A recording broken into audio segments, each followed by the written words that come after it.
Assalamualaikum warahmatullahi wabarakatuh. Bismillahirrahmanirrahim. Alhamdulillahi rabbil alamin. Alladzi an'ama alaina bi ni'matil imani wal islam.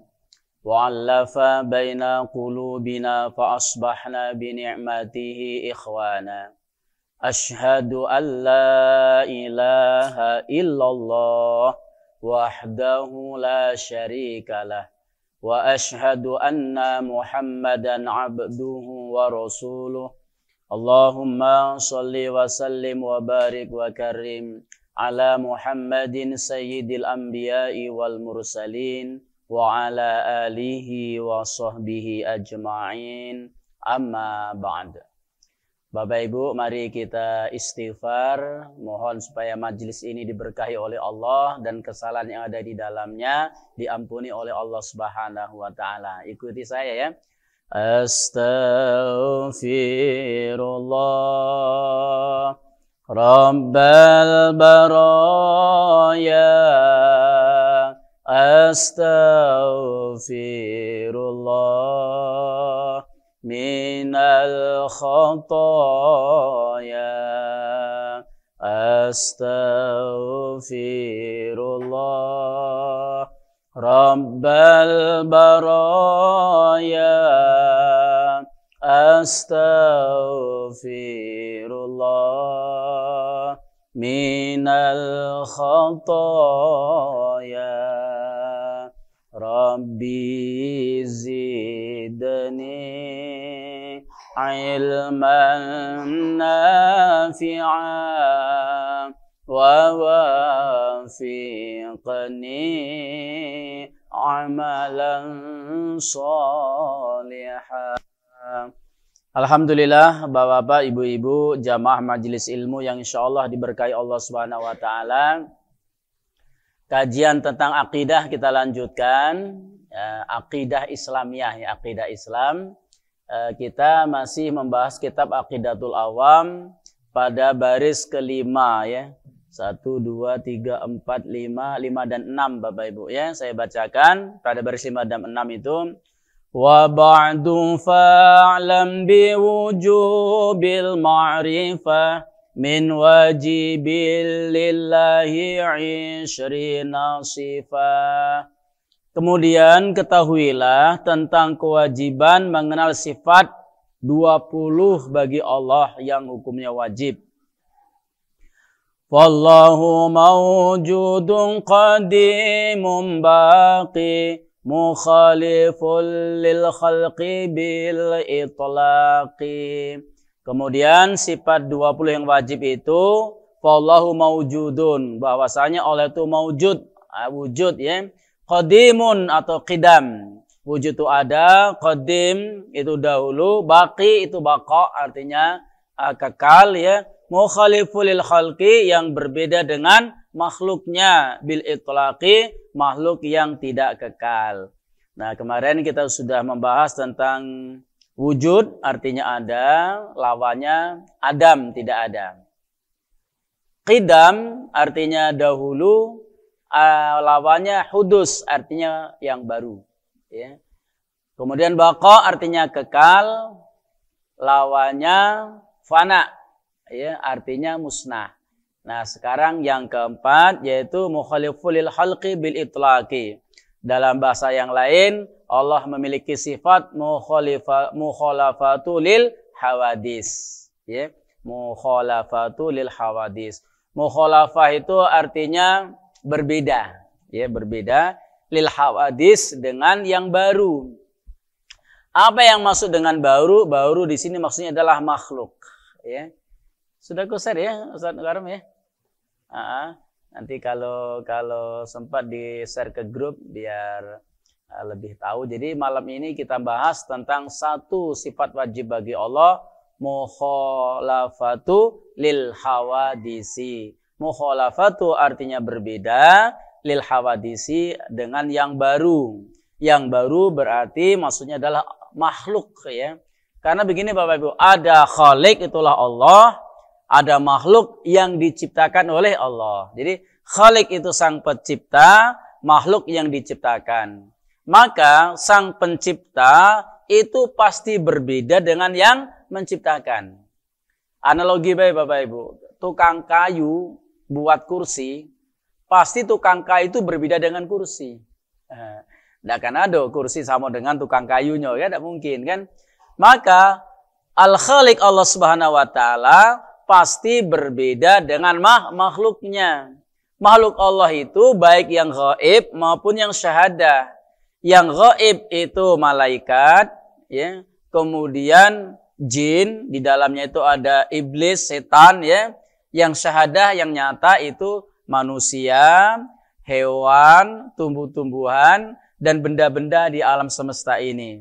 Semuanya adalah ciptaan Allah dan berbeda dengan Allah. Ya, berbeda sama sekali.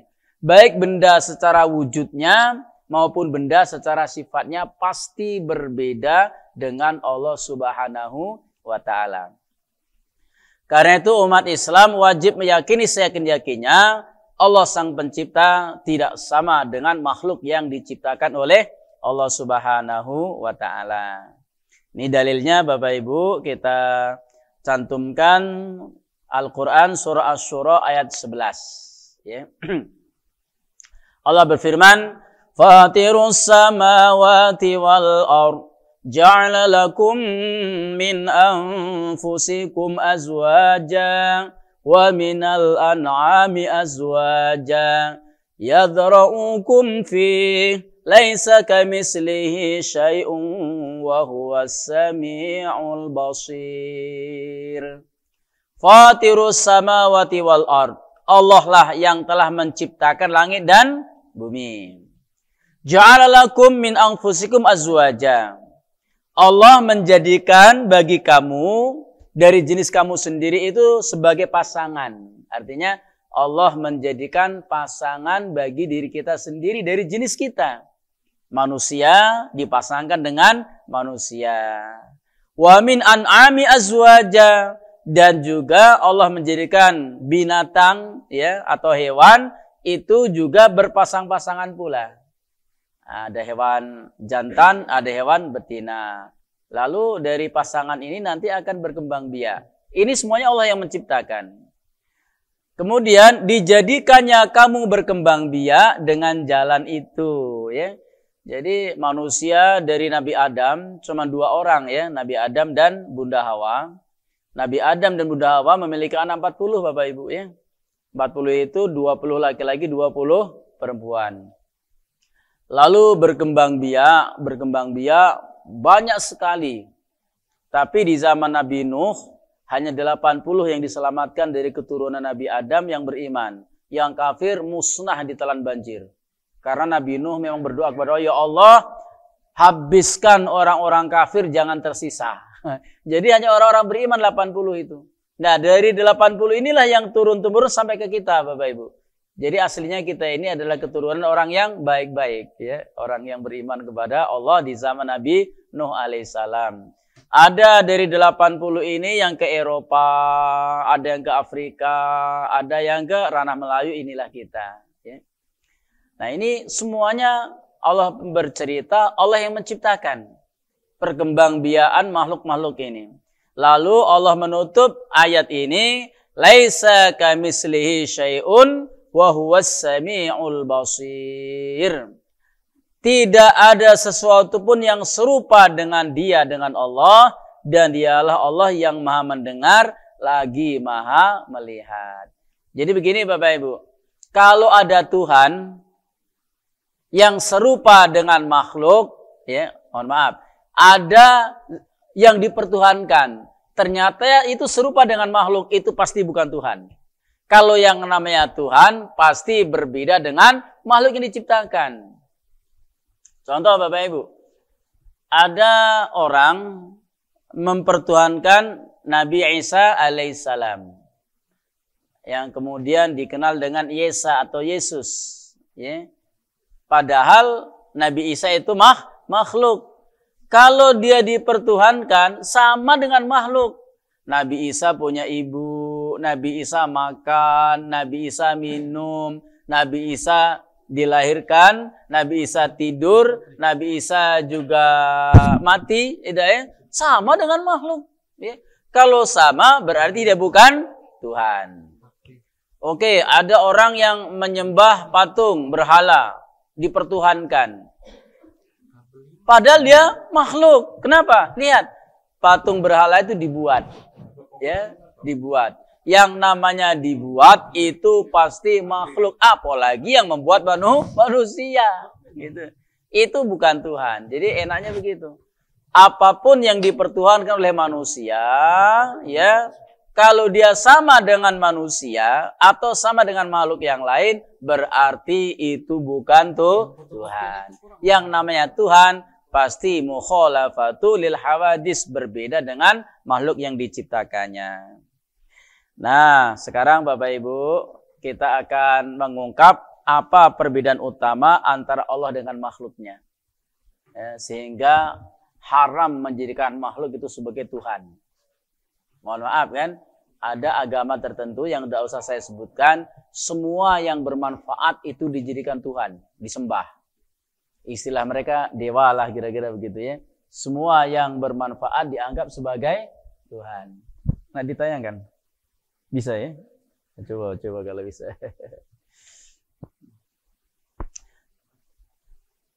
Umpama Bapak Ibu, menurut keyakinan mereka ada Tuhan yang mencipta, ada Tuhan yang memelihara, ada Tuhan yang merusak.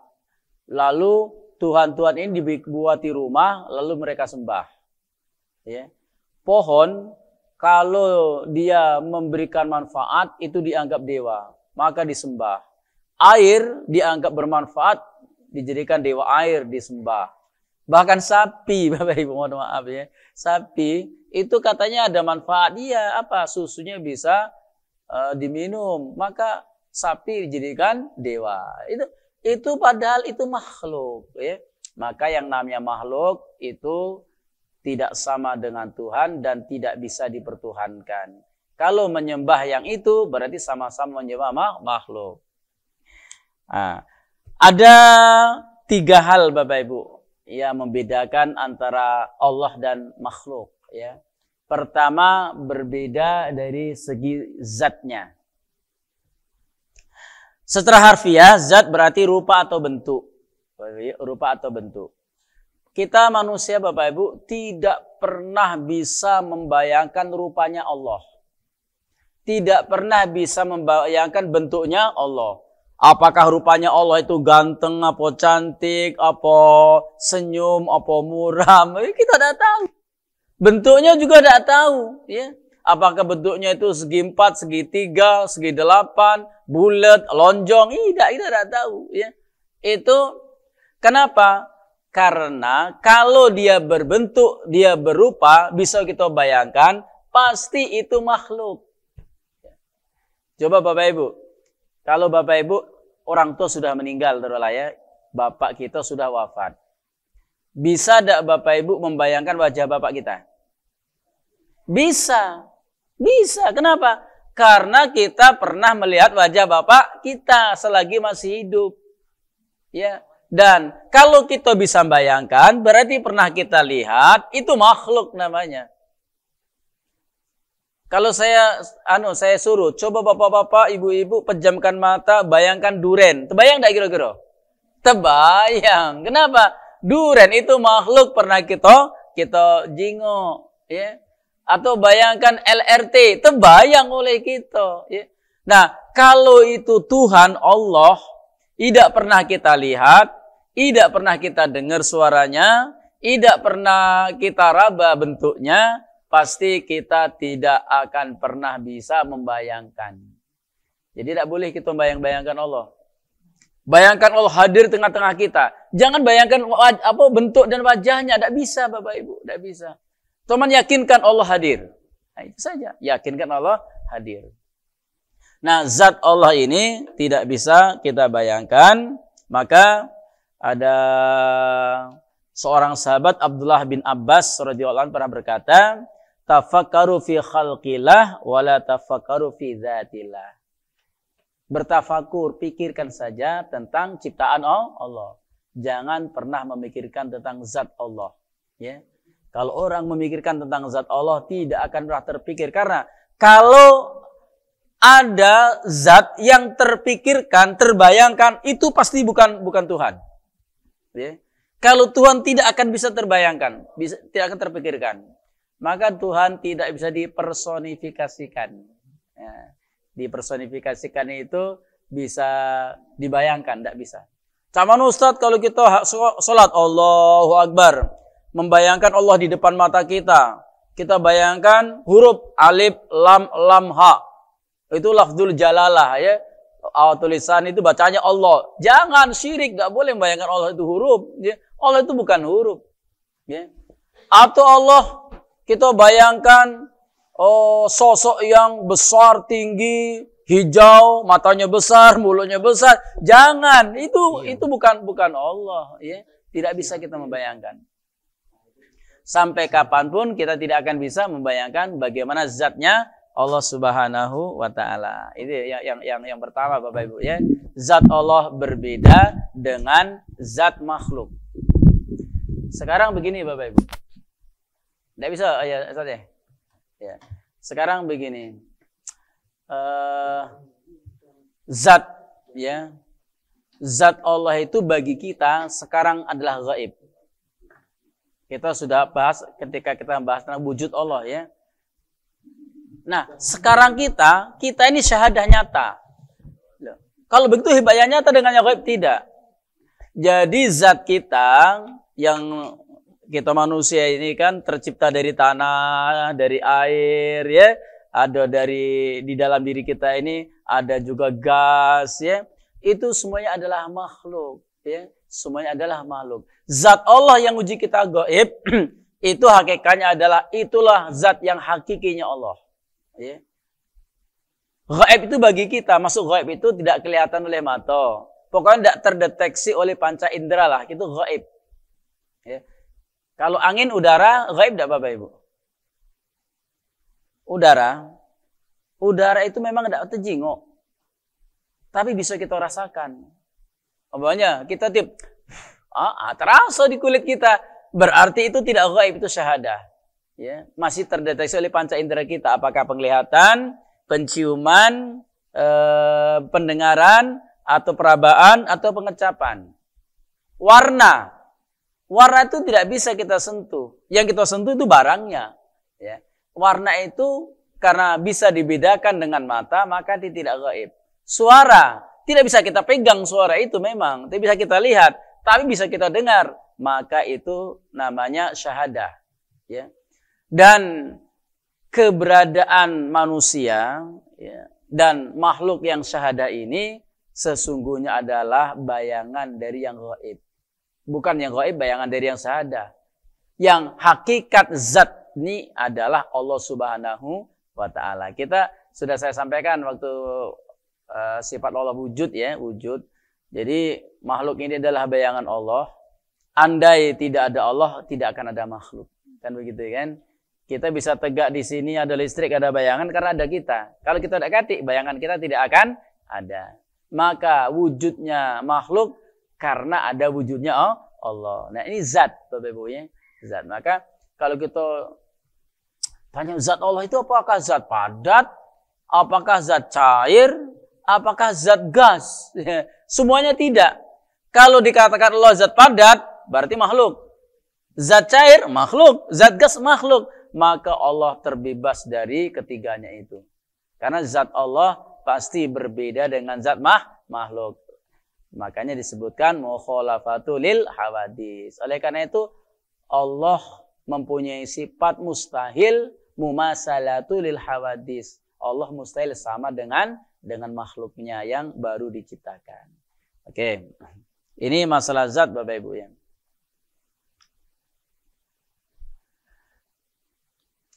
Kemudian orang yang berpikir tentang zat Tuhan akan jatuh pada tasbih, menyerupakan Allah dengan makhluknya, dan ini pasti sesat, maka hukumnya haram.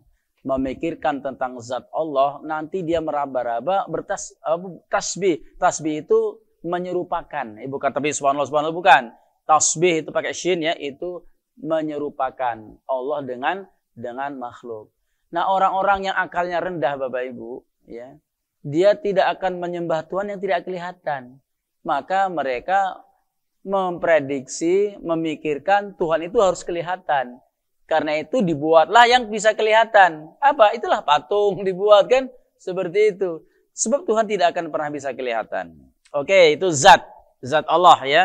Zat Allah berbeda dengan zat makhluknya. Baik makhluk itu makhluk gaib maupun makhluk yang syahada. Ustadz, Allah kan gaib. Berarti sama dong dengan malaikat, sama dengan jin. Beda. Malaikat itu walaupun gaib, tapi Allah ciptakan dari nur. Nur itu cahaya. Cahaya itu syahadah Bapak Ibu. Ini nah, kita terang karena ada cahaya. Karena itu bisa dilihat oleh mata. Berarti bisa terdeteksi oleh mata kita, penglihatan kita. Ini syahadah. Dan Allah bukanlah cahaya, terbuat dari cahaya, tidak. Jin terbuat dari api. Api itu syahadah juga. Bahkan api bisa dipegang Bapak Ibu. Tidak percaya peganglah api, mutung gitu kan.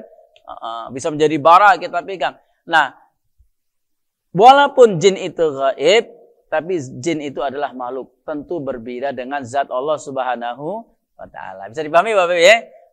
Pertama, Allah dan makhluknya itu berbeda dari sisi zatnya. Yang kedua, Allah berbeda dari sisi sifatnya.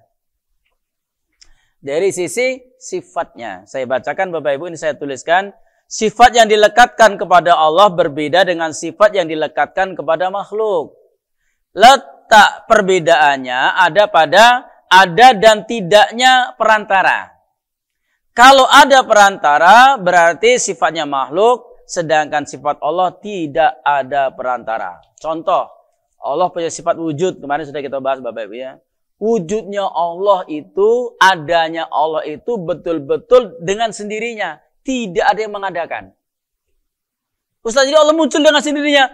Allah itu memang maha dahulu, sebelum Allah tidak ada apa-apa. Dan tidak ada waktu, tidak ada ruang. Maka Allah itu tidak ada pendahuluannya. Ya. Dan nanti Allah pun tidak ada akhirnya. Jadi munculnya Allah adalah betul-betul ada dengan sendirinya. Kalau makhluk itu ada perantaranya Bapak Ibu. Contoh manusia. Kita ada karena ada perantaranya. Siapa perantaranya? Bapak Ibu? Bu? Ibu-ibu ado itu ada perantaranya kan. Siapa yang jadi perantara? Oh, mak dengan mbak kita. Kalau udah ketik mak dan mbak kita udah lahir ya dah. Ya. Karena ada bapak dan ibu kita, maka ada kita lahir. Atas kerjasama yang baik antara ibu dan bapak kita, ada kita. Ada perantara. Itu manusia. Begitu juga hewan. Hewan itu ada karena ada induknya Bapak Ibu. Ustadz, ayam itu ada dari telur. Itu perantara telur itu. Telur juga perantara dari ayam. Jadi selalu ada perantara, ada penyebabnya. Tumbuh-tumbuhan, ada perantaranya. Dari mana? Dari biji. Ada dari stek yang ditanam atau yang tumbuh sendiri. Nah itu perantara. Sementara Allah, ingat Allah dalam surah Al-Ikhlas, lam yalid walam yulad. Tidak dilahirkan dan tidak melahirkan. Allah tidak dilahirkan, maka Allah tidak punya orang tua. Jadi kalau ada Tuhan yang ada perantara, itu bukan Tuhan asli. Itu Tuhan imitasi, ya, Tuhan gadungan lah kira-kira yang dipertuhankan. Ya. Yang kita sebut selalu ya, Paul itu orang Yahudi yang kemudian menyesatkan orang Nasrani, itu Paul aslinya. Yang menobatkan Nabi Isa sebagai Tuhan, itu Paul namanya Pak. Orang Latin, orang Romawi menyebutnya Paulus. Karena bahasa Latin itu ujungnya ada us. Ya. Ada Markus, ada Matius, ada Yohannes, ada Romulus. Ya. Paul disebut juga Paulus. Saya barangkali kalau lahir di Roma, itu namanya Mugius. Bukan Mugiono. Karena lahir di Jawa Mugiono. Kalau lahir di Roma Mugius. Itu. Jadi Paulus ini begini Pak. Tahun 325 Masehi, berarti Nabi Isa sudah tidak ada lagi kan, sudah wafat kan, atau sudah diangkat oleh Allah. 325 Masehi, dalam sebuah konsili muktamar orang-orang Nasrani, dia berpidato karena dia memang pembesar kaumnya. Dia mengatakan, katanya bermimpi bertemu dengan Nabi Isa atau Yesus, ya. Yesus itu mengatakan, akulah Tuhanmu dan sembahlah aku. Lalu itu disampaikan kepada umat, ya. Kemudian umat mengakui, akhirnya mempertuhankan ya Yesus. Tapi mereka masih percaya dengan Tuhan Allah. Mereka nyebut Allah kan. Maka ada trinitas ya. Ada Tuhan Allah di surga, ada Tuhan Anak itu Yesus, ada Ruhul Kudus itulah malaikat Jibril. Itu 3 in 1, 3 dalam satu kesatuan menjadi Tuhan ya. Itu kan susah dipikirkan Bapak Ibu. Ya. Itu sangat-sangat janggal secara logika. Tapi sampai sekarang masih ada pengikutnya. Itu ajaran Paulus. Bukan ajaran Nabi Isa sama sekali. Nabi Isa tidak pernah minta disembah. Nah, jadi logika Paulus itu mudah dipatahkan sebenarnya. Sebab Nabi Isa itu dilahirkan. Kalau dia Tuhan, lam yalid walam yulad. Tidak dilahirkan dan tidak melahirkan. Itu sifat. Ya. Sifat Allah itu, umpamanya keberadaan Allah itu tidak ada perantara. Ya, kalau semua yang ada itu ada perantaranya. Meja ini ada perantaranya ini. Siapa perantaranya? Tukang kayu yang bikin meja. Masjid ini ada perantaranya. Siapa yang buat? Tukang bangunan. Di Bali itu ada apa namanya? Patung besar sekali ya. Itu ada perantara dibuat uang itu ya, dibuat uang. Kok disembah umpamanya, itu salah penyembahan. Ngapa udah nyembah yang buat? Sekalian tidak lebih hebat yang buat daripada yang dibuat, kan gitu. Nah, itu ada kekeliruan dalam logika. Oke, ya. Jadi sifat Allah itu tidak sama dengan sifat makhluk. Kalau dalam Asmaul Husna itu Allah punya sifat basor. Nanti kan kita pelajari basor. Basor itu maha melihat. Ustadz, kalau itu samalah dengan kita makhluk. Makhluk juga melihat. Saya melihat, Bapak Ibu melihat, Allah melihat, sama dong. Beda. Gimana bedanya? Kita lihat. Penglihatan Allah itu Bapak Ibu, ya, tidak ada perantara cahaya. Tanpa cahaya Allah bisa melihat. Tapi kita melihat gara-gara ada cahaya. Coba kalau semua lampu mati di Palembang ini. Dan mendung pekat. Tidak ada cahaya bulan, tidak ada cahaya bintang. Ya, kita di dalam ruangan ini bisa melihat mata kita? Sama sekali tidak bisa melihat Bapak Ibu. Sama sekali tidak bisa melihat. Kenapa? Tidak ada cahaya. Ya. Sementara Allah bisa melihat baik itu dicahayai atau tidak dicahayai. Bahkan Allah bisa melihat sesuatu yang ada di dalam perut bumi yang gelap gulita. Allah bisa melihat. Bahkan sesuatu yang ada di dalam badan kita, di hati kita, Allah juga melihat. Itu penglihatan Allah. Ya, tidak tergantung dengan cahaya. Bapak-bapak, ibu-ibu bisa melihat saya karena wajah saya bersinar. Kan begitu ya? Bukan bercahaya, bersinar. Ya. Apa itu bersinar? Memantulkan cahaya. Bulan itu tidak bercahaya, Bapak Ibu. Bulan itu bersinar. Yang bercahaya apa? Matahari. Ya. Matahari itu bercahaya.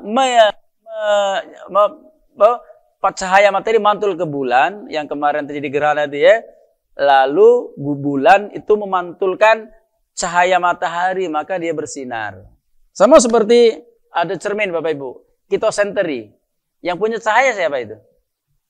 Center ya. Cermin itu tidak punya cahaya, tapi bersinar dia karena memantulkan cahaya dari senter. Nah, ada cahaya dari lampu kena wajah saya Bapak Ibu ya. Lalu dari wajah saya memantul ke kornea mata Bapak Ibu, maka Bapak Ibu bisa melihat saya. Seandainya tidak ada cahaya, Bapak Ibu asli tidak bisa melihat saya. Allah tetap melihat. Walaupun di tengah kegelapan malam, kegelapan laut, ya, bersembunyi dimanapun Allah pasti melihat. Ini bedanya, maka tidak bisa disamakan. Oke, sekarang Allah itu Maha Sami', Maha mendengar. Sifat Allah Maha Sami' ya. Ustadz, samalah dengan kita manusia juga bisa mendengar. Allah mendengar, kita juga mendengar. Sama dong? Tidak. Mukhalafatul lil hawadis. Allah berbeda dengan pendengaran kita. Apa contohnya? Bapak Ibu, kita mendengar ya suara yang dibawa oleh gelombang. Apalagi itu dinal apa namanya ya, yang sampai ke gendang kuping kita. Bisa kita dengar. Kalau tidak bisa. Allah, ya Allah, suara hati, tidak kata gelombang apapun ke telinga, itu Allah dengar Bapak Ibu. Bapak Ibu kalau batin saya, umpamanya, wih Ustaz itu ya, mana kecil, pendek, hitam, pesek, pulau. Suara hati Bapak, aku tidak dengar. Aku tidak dengar, aku tidak tahu suara hati siapapun kan. Nah, itu. Tapi Allah tahu suara hati seseorang, dengar Allah Subhanahu wa Ta'ala. Sudah itu, sekarang ini Pak. Ini ada berapa nih? Taruhnya ada orang 20 ya. Ujiku Bapak Ibu silakan bertanya. Nunjuk semua. Aku Ustaz semuanya. Semua nanya. Dengan pertanyaan yang berbeda-beda antara satu sama yang lain. Yakin aku tidak ngerti sikok-sikok pertanyaan. Ngapa? Pendengaran aku terbatas Bapak Ibu. Tidak bisa mendeteksi suara masing-masing. Bapak ini nanya ini, Bapak itu nanya itu, Ibu nanya ini, Ibu itu nanya itu. Dengan suara yang bareng satu waktu yang saya dengar gemuruh baik. Coba Allah. Sedunia 2 miliar umat Islam Bapak Ibu. Berdoa bareng dengan suara yang lantang atau suara dalam hati. Semuanya sikok-sikok didengar oleh Allah Subhanahu wa Ta'ala. Ini bedanya antara kita dengan Allah Subhanahu wa Ta'ala. Oke, dari sifat ya. Sifat.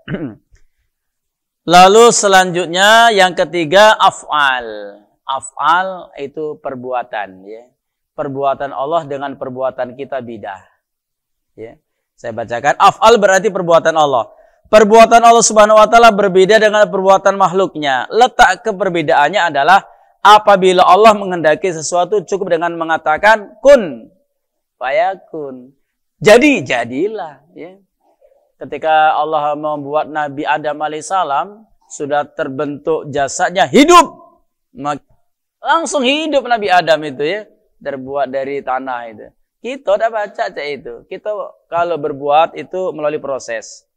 Maka kalau makhluk, saya catat di sini, mengerjakan sesuatu terikat dengan usaha. Yang menggunakan proses, waktu, tenaga, peralatan, bahan, dan beberapa sarana penunjang lainnya. Tidak usah ini apa namanya saro-saro contoh. Saya membuat tulisan ini tidak langsung kun fayakun. Kertas, jadilah materi tentang mukhalafatul hawadits. Langsung jadi. Tidak. Tapi melalui proses. Ya. Saya harus baca dulu. Saya harus ngetik dulu. Saya harus mencari kertas dulu. Harus ada komputernya, harus ada printernya, printer harus ada tintanya. Ya, boleh baca nggak? Baca ngeprint. Ya, apa? Ada listriknya pula. Ya, ada komputer, ada print bagus, listrik mati, tidak baca pula buat ini. Jadi kita berbuatan ini sangat tergantung dengan benda yang lain, Bapak Ibu. Sangat-sangat tergantung dengan benda yang lain. Kita hidup pun sangat tergantung dengan makhluk yang lain. Aku baca Ustaz, hidup tanpa orang lain, Bapak Ibu, kalau tidak makan kan mati kan. Makan itu kita tergantung dengan makhluk Allah yang lain. Apa? Makan nasi, dari padi kita tergantung. Makan sate, dari kambing kita tergantung. Tidak? Pokoknya adalah semua yang kita lakukan itu ada hubungannya dengan makhluk yang lain. Ada ketergantungan dengan yang lain. Kalau Allah tidak. Allah menciptakan sesuatu cukup jadilah maka jadi. Walaupun secara akal tidak mungkin terjadi, kalau mengatakan jadi, jadilah ya. Nabi Adam tanpa ayah, tanpa ibu, bisa jadi. Siti Hawa tanpa ibu, hanya ayah saja. Dari tulang rusuk Nabi Adam, jadi. Nabi Isa, ada ibu tanpa ayah, jadi. Ya kan? Kalau Allah menghendaki, mudah. Ya, mudah. Umpamanya, Nabi Ibrahim dibakar. Logikanya mutung Bapak Ibu ya. Mutung itu. Dibakar oleh kayu yang menumpuk kabar itu berminggu-minggu baru padam itu. Tapi Nabi Ibrahim tidak ada yang gosong sedikit pun, takor rambut pun, selai pun tidak ada yang mutung. Subhanallah, tidak yang terbakar. Kenapa? Karena Allah yang menjadikan api itu dingin. Jadi ceritanya ketika Nabi Ibrahim dilempar oleh Raja Namrud ke api, Bapak Ibu, datanglah malaikat Jibril. Mintalah pertolongan kepadaku, pasti akan kutolong. Kata malaikat Jibril. Kata Nabi Ibrahim, tidak. Aku hanya minta tolong kepada Allah. Itu tauhidnya Nabi Ibrahim itu, Bapak Ibu ya. Akhirnya malaikat Jibril sowan kepada, ya Allah, Ibrahim tidak mau saya tolong, hanya mau ditolong oleh Engkau ya Allah. Maka langsung Allah berfirman, kul ya naru kuni bardan. Wahai api, dinginlah engkau. Assalaman ala Ibrahim. Maka salam ala Nabi Ibrahim. Mudah bagi Allah, Bapak Ibu. Ya. Nabi Musa ketika membelah Laut Merah itu tidak masuk akal. Air itu kan biasanya kan hukumnya kan rata, ya. Ini kok bisa jadi tebing air, bayangkan. Kok bisa? Itulah kehendak Allah. Allah berbuat sesuai dengan kehendaknya, tanpa ada perantara, tanpa ada pertolongan siapapun. Sementara kita, segala sesuatu kita harus ada perantara.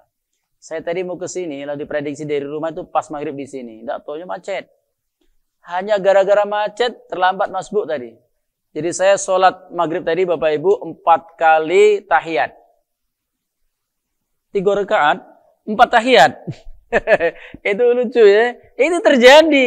Kenapa? Saya begitu takbiratul ihram, Ustaz Mukarram sedang tahiyat awal. Aku langsung melok tahiyat awal. Belum dapat 1 rakaat sudah 1 tahiyat saya dapat ya. Ketika tegak ya, rakaat terakhir Bapak Ibu tadi, jadi aku rakaat pertama. Beliau tahiyat akhir, aku melok tahiyat. Padahal baru 1 rakaat. Beliau salam, aku tegak lagi, menyelesaikan rakaat yang kedua kan. 2 rakaat tahiyat, 3 kali tahiyat. Tahiyat awal aku.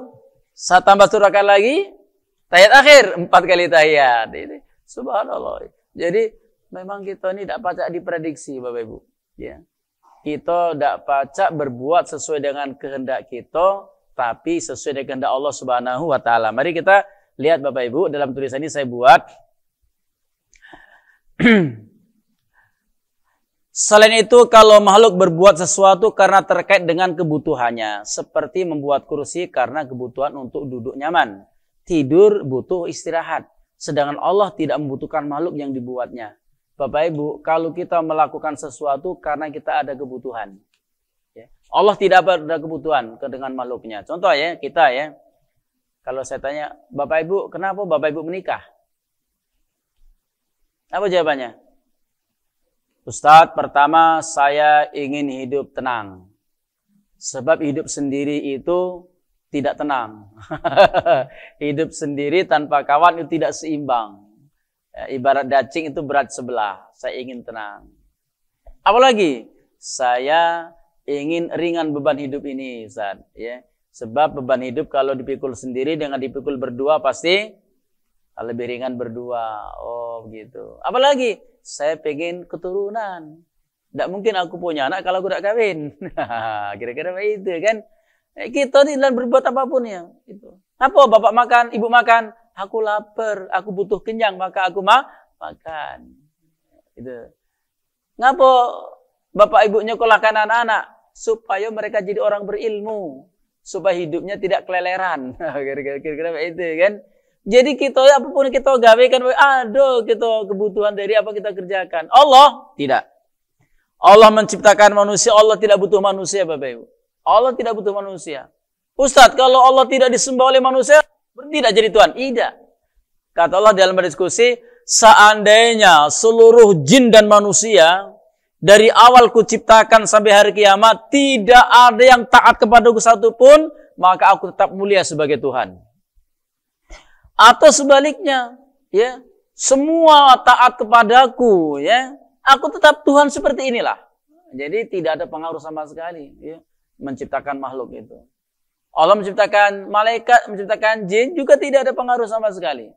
Oh, Ustaz, Allah itu kan minta bantuan malaikat. Buktinya Allah ciptakan malaikat Jibril supaya bisa menyampaikan wahyu kepada Nabi Muhammad. Itu bukan berarti Allah tidak bisa menyampaikan wahyu langsung kepada Nabi Muhammad, Bapak Ibu. Ya, itu sebuah proses alamiah supaya jadi pelajaran bagi manusia bahwasanya dalam hidup ini ada sebuah proses usaha untuk mencapai keberhasilan. Seperti itu. Makanya Allah kalau melibatkan makhluknya itu nahnu. Kalau Allah tidak melibatkan makhluknya langsung ana. Contoh yang melibatkan makhluknya. Inna nahnu nazzalna dzikra wa inna lahu lahafidun. Sesungguhnya kami yang menurunkan Al-Quran, kata kami. Dan kami akan memeliharanya. Itu berarti Allah menyuruh makhluk untuk terlibat. Bukan berarti Allah tidak sanggup, dewean. Sanggup. Nanti ada sifat Allah, qiyamu binafsi. Allah tidak perlu bantuan siapapun. Tapi Allah menciptakan wa ma khalaqtul jinna wal insa illa liya'budun. Untuk penyembahan Allah mengatakan wa ma khalaqtu, tu itu artinya ana, saya, siko. Tidaklah aku ciptakan jin dan manusia kecuali agar mereka nyembah kepadaku. Tidak nahnu. Kalau nahnu berarti kayak nyembah malaikat Jibril, nyembah yang lain, tidak kan? Maka tentang penyembahan Allah berfirman saya, bukan kami. Tapi ketika proses penciptaan itu Allah melibatkan makhluk yang lain, maka kami. Contoh Bapak Ibu, kita bisa lahir, memang Allah yang menciptakan Bapak Ibu, tapi proses alami terjadi. Dari mana? Mohon maaf, kita dari sperma. Sperma itu dari mana? Sperma dari makanan yang kita makan. Makanan yang kita makan dari mana? Ada yang dari nasi, nasi dari beras, beras tumbuh dari sawah atau ladang. Daging dari sapi, sapi mau makan rumput, rumput yang tumbuh dari tanah. Ada proses. Setelah di sperma terjadilah pembuahan zigota, percampuran antara sperma dan ovarium. Lalu dengan kehendak Allah jadilah makhluk, ya. Dari Toba Palopi bergerak sampai ke ke rahim, maka jadilah manusia. Proses Bapak Ibu, proses. Ya. Makanya jangan bermimpi punya anak kalau tidak menikah dulu berpunya anak. Jadi ada proses. Jadi Allah itu ketika melakukan sesuatu tidak butuh kepada apa yang Allah ciptakan. Bahkan begini Bapak Ibu, apapun yang terjadi di dunia ini sampai kepada pekerjaan kita, hakikatnya itu adalah kerja Allah. Di dalam Al-Qur'an, surah As-Saff ayat 96 Allah berfirman, wallahu khalaqakum wa ma ta'malun. Dan Allah yang telah menciptakan kamu dan apa yang kamu perbuat. Bapak Ibu, mohon maaf. Allah menciptakan kita, ada laki-laki dan perempuan. Dan perbuatan kita pun Allah yang menciptakan. Kita bisa hadir di tempat ini Bapak Ibu, ini karena perbuatan Allah.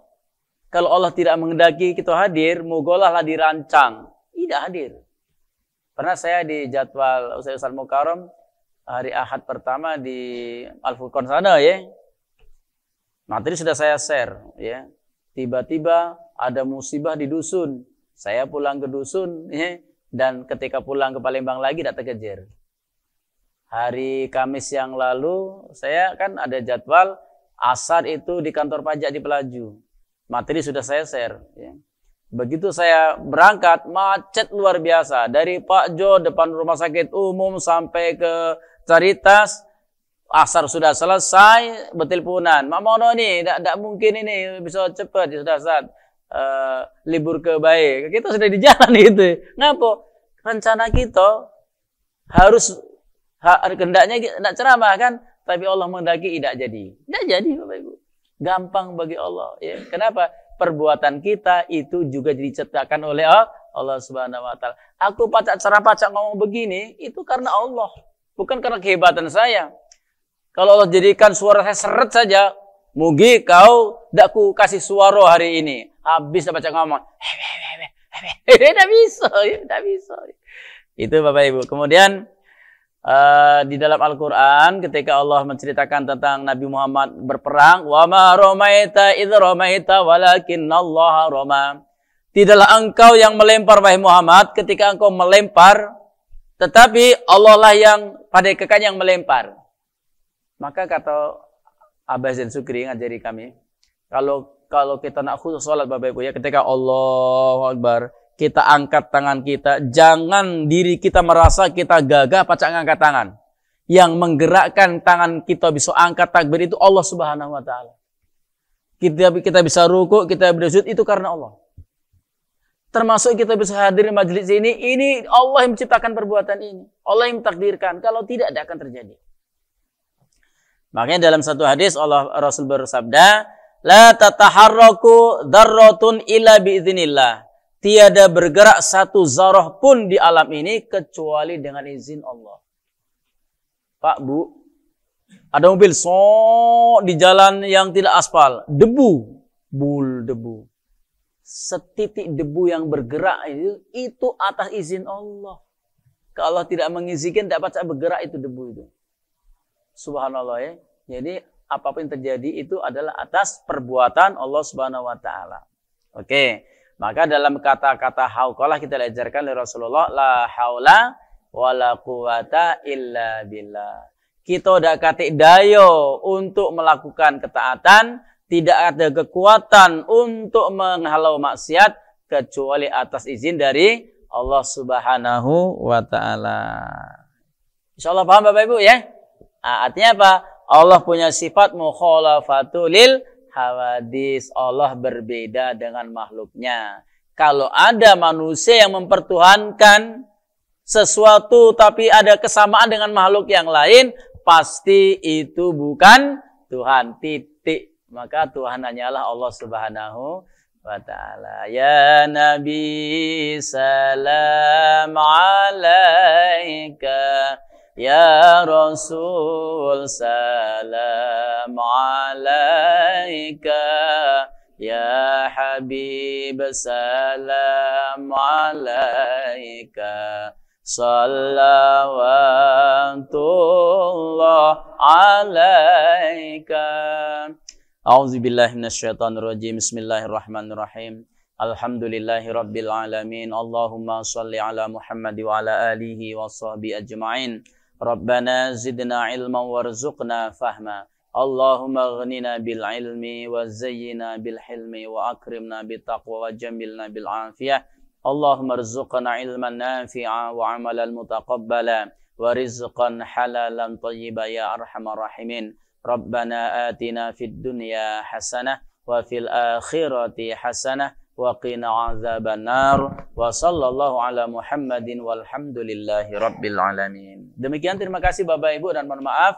Akhir kalam, hadanallahu wa iyyakum ajma'in. Subhanakallahumma wa bihamdika asyhadu an la ilaha illa anta astaghfiruka wa atubu ilaik. Wassalamualaikum warahmatullahi wabarakatuh.